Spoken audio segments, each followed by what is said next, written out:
এই আবুল আলা মওদুদী মূলত কে?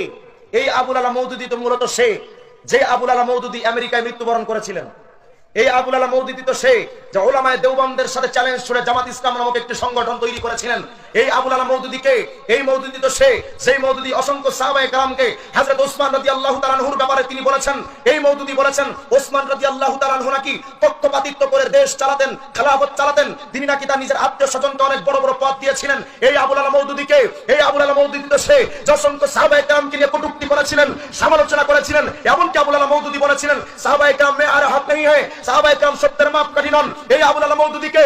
এই আবুল আলা মওদুদী তো সে যে দাড়ির ব্যাপারে বলেছেন এক মুষ্টি দাড়ি না হলেও চলবে। এই আবুল আলা মওদুদী কে? এই আবুল আলা মওদুদী তো সে যিনি দাবি করেছেন সেই এলাকা নোংরামি এলাকা, ওই এলাকায় যদি জিনা ব্যভিচার হয় সেই এলাকার জিনা ব্যভিচারের মধ্যে লিপ্ত হওয়া মানুষকে আল্লাহর শাস্তি রজম, অর্থাৎ তাকে পাথর দিয়ে মেরে ফেলা, এই নিয়মটা আল্লাহ কর্তৃক এই নিয়মটা জারি করা, এটা নাকি জুলুম?